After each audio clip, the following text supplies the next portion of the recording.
Saúdo toda a igreja com a graça e a paz do Senhor. E antes de começar, eu queria orar com vocês, porque nós estamos chegando à conclusão da carta de Filipenses. E se você tem uma lista dos livros que você já estudou, hoje você pode dar um check-in também lá de o livro, a carta de Filipenses, a gente estará concluindo, se Deus assim o permitir, tá bom? Eu queria, primeiramente, que a gente lembre de uma palavra nessa noite, que é a palavra gratidão, porque temos chegado até aqui, concluir esse livro não foi fácil, né? A gente aprendeu muita coisa, fomos desafiados e continuamos sendo desafiados pelo apóstolo Paulo a termos o que chamamos a alegria incomensurável. Essa carta, gente, é uma carta que encoraja muito, e hoje eu tenho o prazer de trazer para vocês uma das passagens mais bonitas, que é aquele famoso versículo: tudo posso naquele que me fortalece, né? Filipenses 4:3. Mas qual é o significado desse versículo e qual é o contexto no qual o apóstolo Paulo está usando essa frase, que é tão conhecida e usada até no mundo secular? Antes de começar, eu queria orar com vocês, pedir para Deus tomar conta da nossa mente e do nosso coração, para que a gente esteja não só aprendendo a teoria, mas também nos ensinando, trabalhando no nosso coração, para a gente colocar na prática aquilo que o Espírito Santo estará nos revelando. Amém? Vamos orar? Senhor, nosso Deus, nosso Pai, somos muito gratos a Ti, Senhor, por mais uma noite, mais um culto, no qual podemos Te louvar, Te adorar com o nosso coração. Pai, eu quero Te pedir nesse momento que a Tua sabedoria, a Tua inteligência venha ao nosso coração, que, Senhor, todo tipo de mágoa, todo tipo, Senhor, de pensamento que tira o foco da Tua palavra, possa sair fora, Senhor, da nossa mente, do nosso coração nesse momento, que a gente possa se focar, Senhor, naquela mensagem que o Teu Espírito Santo tem para nós nessa noite, Pai. Eu peço que também cada palavra que venha a sair da minha boca seja coerente com o Teu Evangelho, com a Tua mensagem, e que por acima de todas as coisas, Senhor, nós possamos colocar isso na prática. Essa é a minha oração em nome de Jesus. Amém? Eu tenho uma passagem um pouco longa e eu queria começar logo com a leitura. A leitura nossa está lá em Filipenses, você pode abrir a sua Bíblia comigo, Filipenses, capítulo 4, verso 10, a gratidão é o fruto da alegria. Eu queria começar com essa palavra, e se tem uma palavra que o apóstolo Paulo vai enfatizar muito, que é o combustível da alegria do cristão, é a gratidão. Tantas vezes nós, como cristãos, pedimos, né? É o mais comum a gente fazer oração, e nas nossas orações o mais comum é pedir: Senhor, eu Te peço, eu desejo, eu almejo, eu quero isso, está faltando aquilo. Mas o apóstolo Paulo, em toda a carta, ele se foca numa palavra: gratidão. Desde o começo da carta, ele vem agradecendo aos irmãos pelo interesse que eles têm tido para com ele, pelos momentos em que eles têm intercedido pelo apóstolo Paulo, pelos momentos que, como igreja, quando ninguém se manifestava para ajudá-lo, eles se ajuntaram, tiveram o amor de Cristo e agiram para com ele, dando. Mas Paulo não somente quer receber, por isso ele dá essas instruções de que o cristão deve ser grato. O cristão deve, em todo momento, não só olhar para aquilo que falta, mas deve olhar para aquilo que já tem, para aquilo que nos foi dado. E o Evangelho é pregado na carta aos Filipenses, quando Paulo ele fala que nós devemos apresentar os nossos pedidos a Deus com súplicas, mas acima de tudo com ações de graça. Isso foi que tratou o pastor Alexandre a semana retrasada, quando ele veio falar sobre que isso guardará o nosso coração e a nossa mente em Cristo Jesus. É a gratidão pelas coisas que nós temos o que traz paz ao nosso coração. E se o que traz paz ao nosso coração é a gratidão, O que nos traz ansiedade é a preocupação pelas coisas que não temos. E é contrário a isso que Paulo vai fechar essa carta falando do foco da gratidão. A gratidão deve ser o foco da vida do cristão.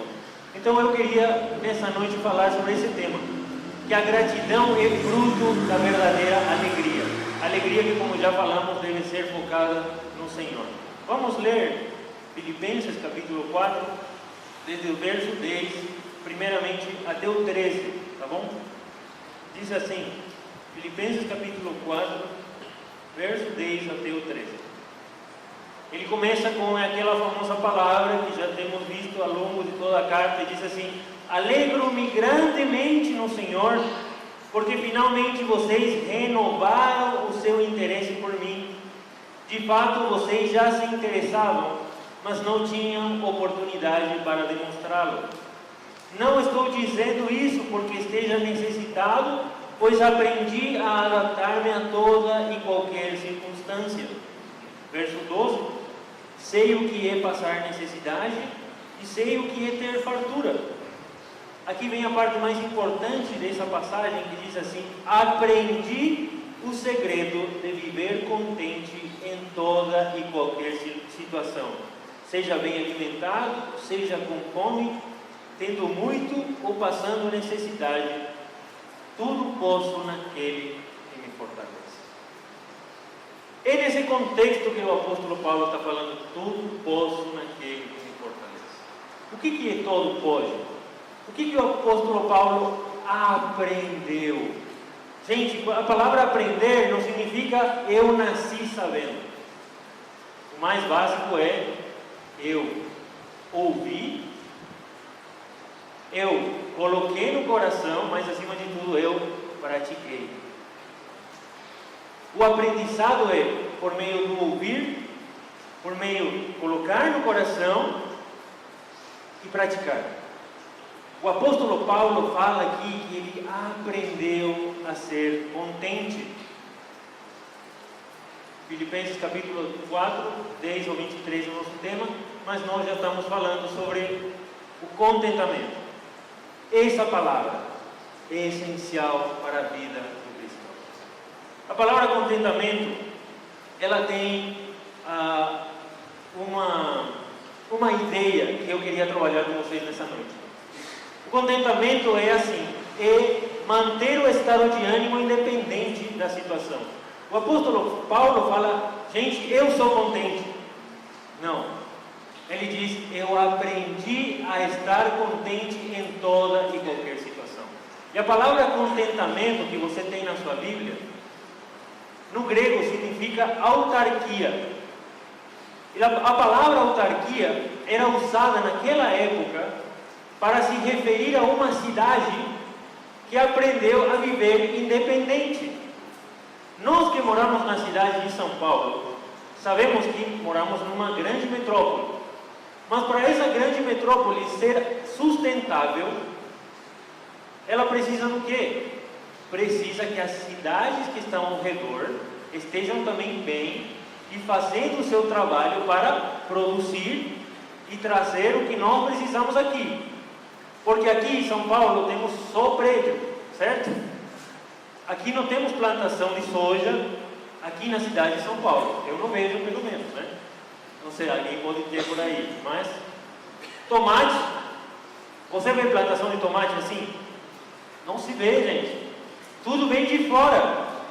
Por isso, a cidade de São Paulo, para ser sustentável, ela precisa de outras cidades para se sustentar.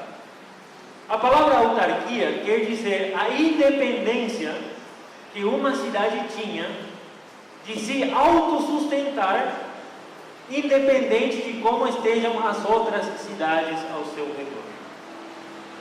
E Paulo está usando essa ideia de que uma cidade era independente e que essa cidade conseguia se autossustentar. Paulo está usando e trazendo para o seu coração, dizendo assim: eu aprendi a ser autossustentável, mas com Deus. Paulo aprendeu que o segredo para ser feliz em toda e qualquer situação é ter Deus no coração. É reconhecer a Deus como aquele que supre, aquele que tira, aquele que dá, aquele que coloca o que precisamos, mas que também nos faz passar pelas provações, para nos mostrar que Ele continua sendo o mesmo. Seja na dificuldade, seja na fartura, como Ele diz aqui, aprendi a estar contente, aprendi a colocar a minha alegria em Deus em toda e qualquer situação. Pessoal, o segredo do contentamento para o apóstolo Paulo está não em olhar para aquilo que falta, mas olhar para aquilo que ele já recebeu. O que nós recebemos, assim como os filipenses receberam e assim como Paulo recebeu? Nós recebemos Jesus Cristo. Nós recebemos a oportunidade de termos um relacionamento com Deus que Paulo tinha, que os filipenses tinham. É por isso que Paulo repete: tudo posso naquele que me fortalece. Autarquia é a capacidade de se manter numa posição ou estado físico, emocional e espiritual sem importar a situação. Eu falava uma coisa para os adolescentes no encerramento e era sobre a questão de o que guarda a sua felicidade. E se você quer identificar isso, você precisa fazer uma pergunta. Se alguém tira que coisa hoje da minha vida, eu deixo de ser feliz. Se alguém tirar da minha vida dinheiro, eu deixo de ser feliz. Se alguém tira a minha saúde, eu deixo de ser feliz. Se alguém tira o meu conforto, o meu tempo de descanso, eu deixo de ser feliz. Se alguém tira o meu tempo assistindo futebol, eu deixo de ser feliz. Se meu time vai para a segunda divisão, eu deixo de ser feliz? Que coisa é o que sustenta a sua felicidade? Para o apóstolo Paulo, o que sustentava a sua alegria, a sua felicidade em todo momento era o Senhor. O que sustentava a alegria e permitia que Paulo seja fiel em meio a toda circunstância era o Senhor. Por isso ele diz: aprendi o segredo. Gente, é um segredo, mas você já está sabendo. Eu já estou sabendo.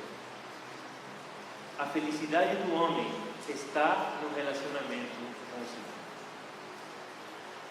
Por isso, Paulo repete: tudo posso naquele que me fortalece. Ele pode viver de forma tranquila, porque ele sabe que quem sustenta a sua vida, quem vai cuidar dele, quem vai guardar o seu progresso ou o seu descenso também, é o Senhor. Ele sabe quem vai cuidá-lo se ele está doente, quem vai supri-lo com dinheiro se ele precisa comprar medicamento, é o Senhor. Paulo sabe que quem vai juntar as ofertas quando ele está preso não é ele, mas é Deus colocando no coração das pessoas o amor para retribuir aquilo que ele estava fazendo. Se Deus cuidou assim do apóstolo Paulo, quem é que cuida de você? Quem é que cuida de mim? Quem é que me ajuda a passar por todas as dificuldades? Temos aprendido que a ansiedade é o inimigo no nosso coração, e que a ansiedade é uma luta que não está fora, é uma luta que está aqui e aqui. E a ansiedade normalmente é uma luta com coisas que nós nem sequer passaremos, talvez, nessa vida. Nós nos preocupamos com coisas que nunca talvez aconteçam, mas queremos o controle da situação. Porém, Paulo diz assim: eu não tenho controle nenhum. Eu não sei o que é melhor para a minha vida, mas eu aprendi o segredo de estar contente e de reconhecer que o Senhor está comigo em toda e qualquer situação. Gente, veja essa palavra, porque eu não quero somente exortar você, mas ao mesmo tempo quero encorajar você. Paulo não diz assim, gente, eu sou contente. Ele diz, aprendi. E aprender, gente, é rápido? Não. É da noite para o dia? Não. Gente, aprendizado é caminhada, é andar, é cair, é se levantar de novo, é olhar para trás e me lembrar das coisas que eu fiz de errado e que preciso mudar e não fazer mais. Aprendizado, gente, é dia após dia. Não é hoje eu sou contente. Hoje você está aprendendo a teoria. Hoje você está ouvindo o segredo de ser contente. Mas a gente precisa caminhar dia após dia com essa verdade.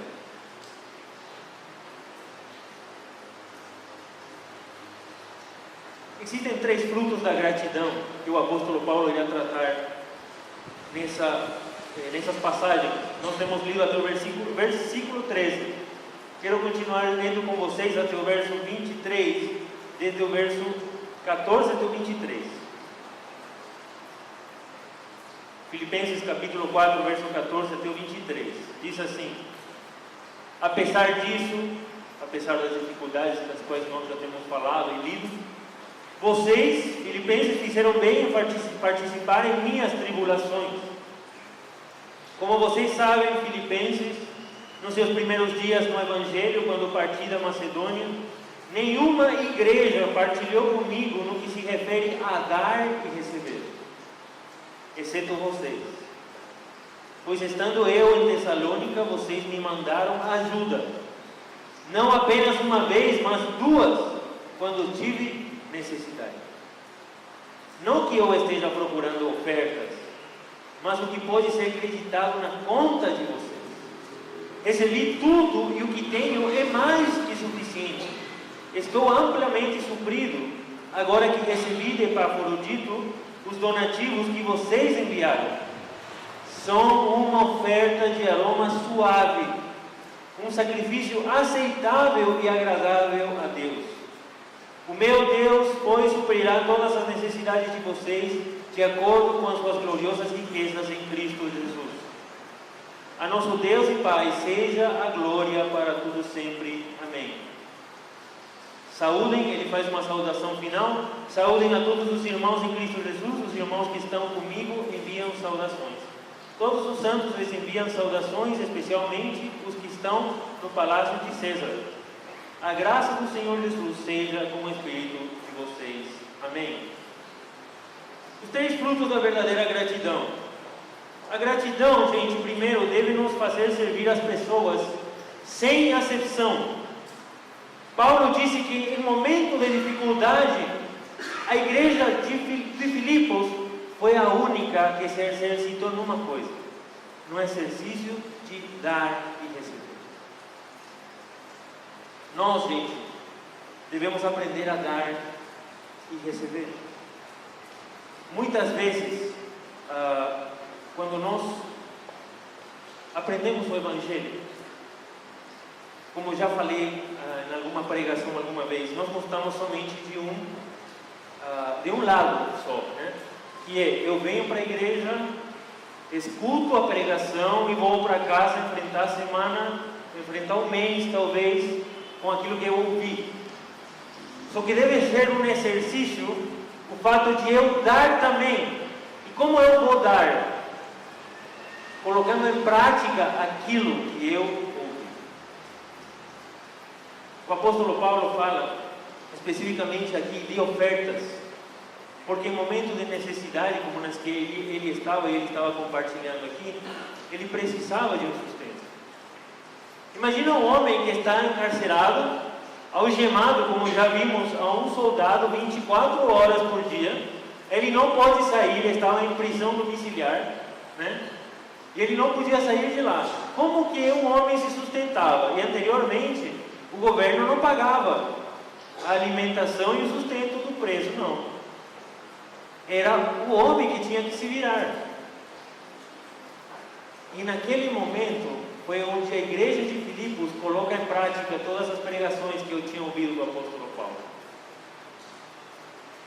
Então o meio pelo qual Deus age na vida do cristão também, não é só com a mão dele, com a qual ele supre as nossas necessidades, mas o Senhor supre por meio de quem?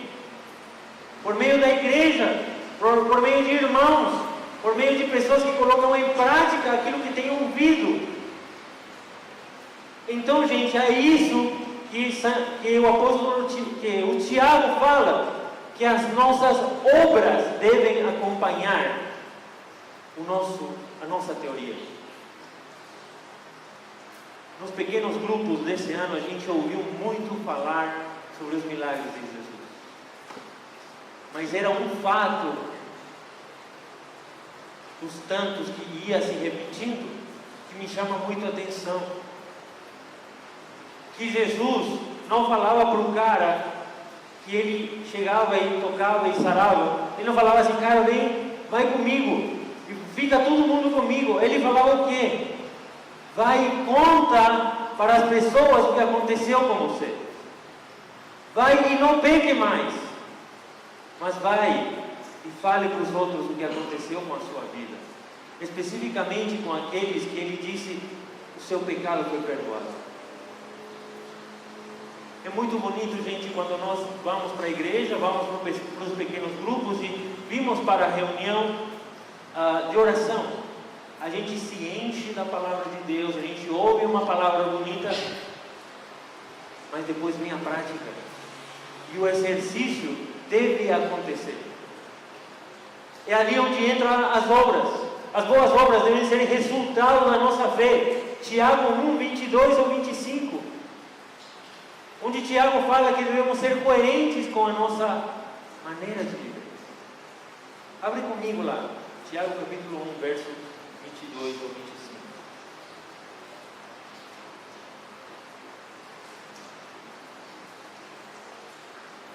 Escuta o que a palavra de Deus nos diz.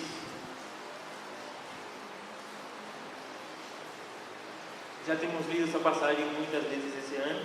Ele diz assim: sejam praticantes da palavra e não apenas ouvintes, enganando-se a si mesmos. Aquele que ouve a palavra, mas não a põe em prática, é semelhante a um homem que olha a sua face num espelho e depois de olhar para si mesmo sai e logo esquece da sua aparência. Mas o homem que observa atentamente a lei perfeita, essa é a palavra de Deus, que traz a liberdade e persevera na prática dessa lei, não esquecendo o que ouviu, mas praticando, olha a palavra, será feliz naquilo que fizer.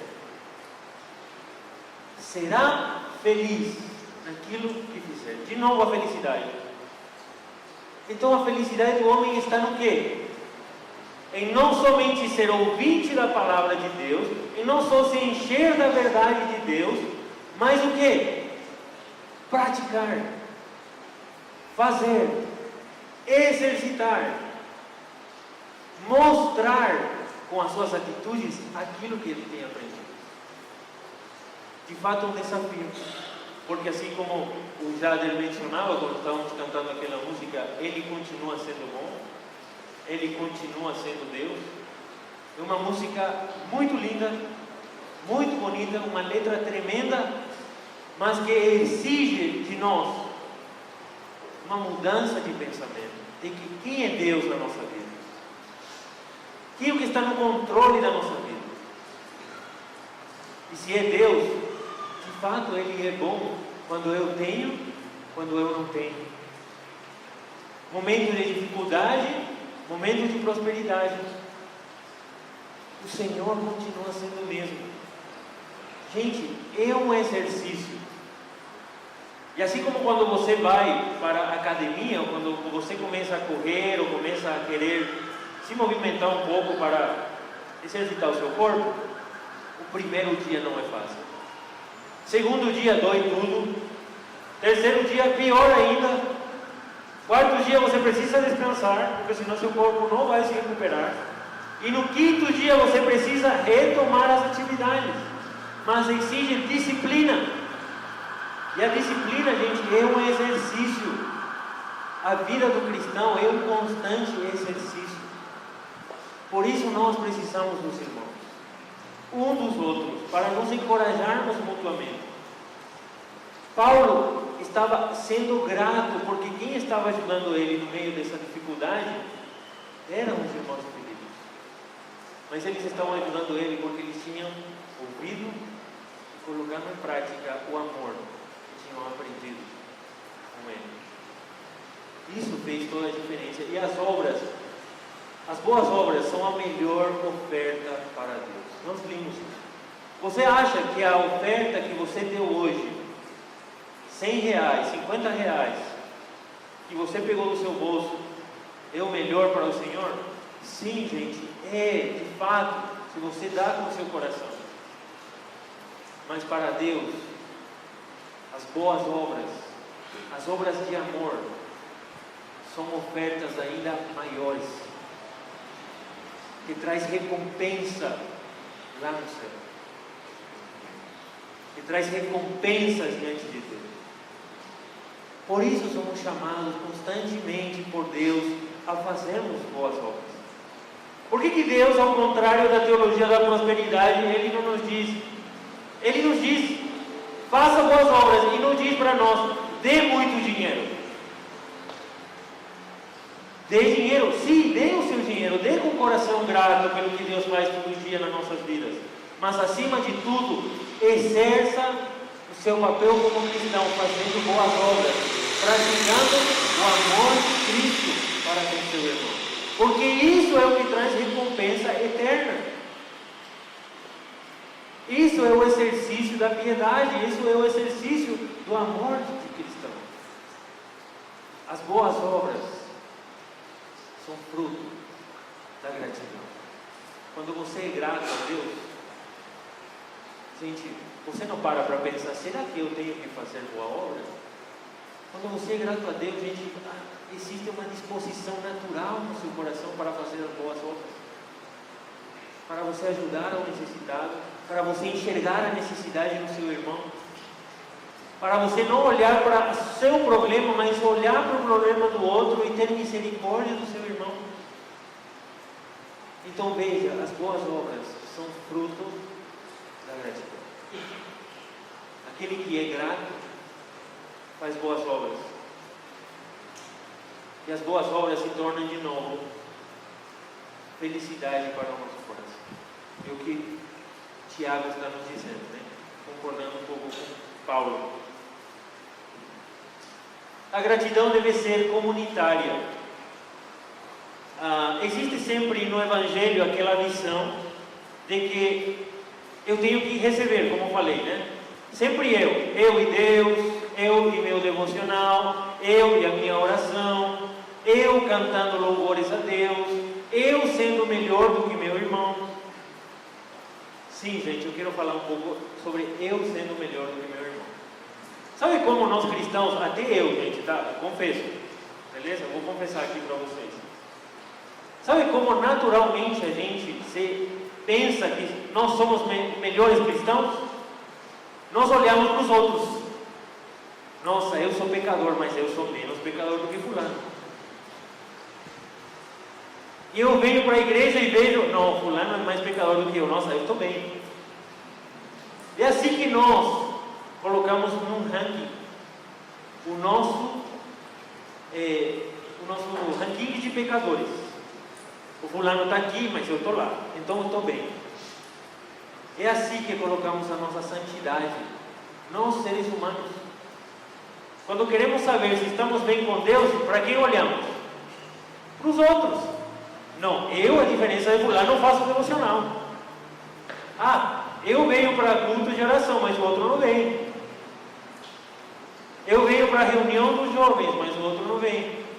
Então, em vez de olharmos para os nossos irmãos e criticarmos eles, a gente deveria chegar, abraçar o nosso irmão e trazê-lo para perto de Deus. E não só nos preocuparmos com o nosso coração. Porque de fato a salvação é individual. O relacionamento com Deus é individual. Mas esse relacionamento com Deus individual e essa salvação individual deve redundar em uma ação comunitária. Porque Deus não só quer alcançar você. não somente quer alcançar o Samuel. Deus quer alcançar a comunidade ao nosso redor. Assim como o César falou semana passada, Deus quer alcançar o seu vizinho que está do outro lado da parede. Deus está interessado que exista uma unidade de pensamento. Paulo não queria ser o único a aprender a ser contente. Ele queria que a igreja de Filipos aprenda a ser contente em Deus. Ele queria, e com certeza, é um princípio bíblico para nós, que nós aprendamos a ser contentes. Então veja que ele não está interessado só nele, porque se Paulo estava interessado somente nele, ele nem teria escrito a carta aos Filipenses. E pelo exercício do amor, é que essa carta chegou até você e até mim, para nós praticarmos a verdade de Deus. De nos encorajarmos a fazermos boas obras, de nos encorajarmos a sermos gratos, de nos encorajarmos a olhar para trás e ver o quanto o Senhor já fez e não reclamar daquilo que nós não temos. Amor, isso deve ser natural. O amor não deve ter desculpa na nossa vida como cristãos. Eu não posso dizer para o meu irmão, cara, eu não amo ele. A palavra de Deus diz assim, que aquele que odeia seu irmão não recebeu o amor de Cristo. Então nós devemos exercitar o amor também em comunidade, e a gratidão é o fato que vamos repetir bastante nessa noite. Filipenses 4, 20 ao 23 é onde mais Paulo irá tratar essas questões. Gente, aqui eu quero falar um pouco sobre a cidade de Filipos, tá bom? Que talvez é um fato histórico, que o pastor Alexandre mencionou lá no começo. Os filipenses sabiam muito bem que eles eram uma colônia romana, com todos os privilégios que os romanos tinham, tá? Eles tinham os direitos e eram cidadãos plenos do império. Porém, Paulo nos lembra que o seu rei não é César, e Roma não é a sua pátria. Sua pátria é celeste e o seu rei é Cristo. Gente, os filipenses, eles eram cidadãos que nunca seriam tratados como os outros cidadãos do Império Romano, porque eles nasciam com uma cidadania romana. E assim como Paulo, eles não seriam tratados como qualquer um, eles seriam tratados com respeito.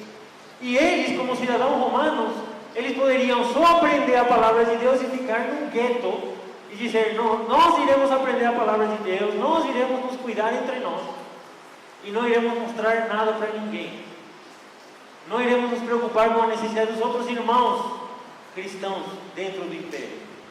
Mas Paulo os chama a se lembrar que o rei verdadeiro deles não é César, que o rei deles é Deus, e que o reino para eles não é o Império Romano, mas é o reino dos céus. Meus irmãos, vocês não são só brasileiros, eu não sou só um paraguaio, nós somos cidadãos celestiais, e nosso rei não é deste mundo, é um rei eterno, que exige as mesmas verdades para o seu povo: a verdade do amor, a verdade da misericórdia, a verdade do esvaziamento que nós falamos lá no capítulo 2, e a verdade de viver por e para Cristo. Porque o nosso reino não é deste mundo, o nosso rei também não é daqui. Então o que traz a sua felicidade não pode estar aqui nesse mundo, está em Cristo. O motivo da alegria verdadeira e alegria incomensurável está em Cristo. Eu quero terminar com a seguinte conclusão, falando que o verdadeiro motivo da felicidade do cristão não está em coisas que ele irá receber, mas na salvação que ele já recebeu. Meu irmão, a minha irmã, nessa noite nós estamos concluindo essa carta que fala sobre o motivo da alegria do cristão. E o motivo da alegria do cristão não está em nenhuma coisa que ele irá receber, nem numa recompensa futura, que de fato o apóstolo Paulo menciona. Mas de fato a alegria do cristão está na gratidão de coisas que ele já recebeu. E tem uma coisa que ele já recebeu, e é a salvação em Cristo Jesus. Porque é isso que garante a sua passagem, a minha passagem para a eternidade. É isso que um dia vai nos permitir nos apresentar diante de Deus e sermos gratos de verdade, porque eu merecia o inferno, você merecia o inferno, mas o amor de Cristo se manifestou nele. E isso vai me dar a vida eterna, e de fato já tem me dado, porque eu sei que se eu morrer hoje, eu vou passar a eternidade com Deus. Eu sei que pode tirar tudo de mim, mas a salvação não, porque está garantida em Cristo Jesus. É algo que você e eu não merecíamos, mas não foi dado por Cristo, em Deus, por Ele e para Ele. Viva essa verdade. Não jogue no lixo o amor de Deus. Não seja ingrato com as suas ações, desobedecendo a palavra de Deus. Se você hoje está em pecado, se arrependa e pratique a verdade do Senhor. Não existe melhor maneira que mostrar gratidão para Deus com as nossas ações do que com as nossas atitudes. E quando você e eu desobedecemos ao Senhor, jogamos fora essa verdade. Então, de novo, veja, a verdadeira alegria do cristão, a felicidade dele, não está em coisas que ele irá receber, mas na salvação que ele já recebeu em Cristo. Espero que nessa noite, quando você volte para a sua casa e enfrentar essa semana, você possa praticar a verdade da gratidão, do amor, não só para você, mas com as pessoas que estão ao seu redor. Eu quero orar nessa noite, quero que você abaixe a sua cabeça, feche os seus olhos e ore a Deus, pedindo para Ele te ensinar a ser grato. Lembre de tudo aquilo que o Senhor já tem feito ao longo desse ano, que ainda que nós temos sido muitas vezes indiferentes com Ele, Ele não tem tirado a sua mão de nós, ao contrário, tem renovado a sua misericórdia, a sua graça, e tem nos permitido ouvir as suas verdades, apesar do nosso pecado. Lembre-se de quanto Ele tem mostrado o seu amor, te sustentando em meio a todas as dificuldades, tem te ajudado, tem te direcionado quando você não sabia o que fazer. Mas até aqui Ele tem mostrado o que é melhor para a sua vida e que Ele está no controle de todas as coisas. Seja grato por isso. E fale com Deus e diga: Senhor, eu quero que a minha vida esteja nas Tuas mãos. Me perdoa os meus pecados. Me sustenta com a Tua destra, com o Teu poder. Porque eu sei que todo inimigo que possa se levantar contra mim não é maior do que o Senhor. Mas preciso entender a Tua verdade, de que o Senhor irá me sustentar em meio a toda a situação. Senhor, eu quero aprender a ser contente. Eu quero aprender o segredo de confiar no Senhor. Senhor, meu Deus, meu Pai, quero te agradecer por essa noite, te agradecer pela Tua palavra, te agradecer, Senhor, pela vida do apóstolo Paulo, que tem nos ensinado, Senhor, a buscarmos a alegria incomensurável, essa alegria que não tem fim. mas de fato, Senhor, precisamos muito, muito, muito, Senhor, do Teu poder, para a gente aprender, Senhor, verdadeiramente esse segredo de colocar a nossa confiança no Senhor, de colocarmos de fato, Senhor, o nosso coração na Tua mão, e de reconhecer que o Senhor continua sendo o mesmo, ontem, hoje e para todo sempre. Senhor nosso Deus, te agradecemos por tudo que o Senhor já tem feito na nossa vida, mas acima de tudo te agradecemos pela nossa salvação, que está garantida em Cristo Jesus. Que essa salvação seja um motivo maior da nossa gratidão, que nos leve a exercer o amor, não somente para nós mesmos, mas para a própria comunidade. Essa é a minha oração, em nome de Jesus.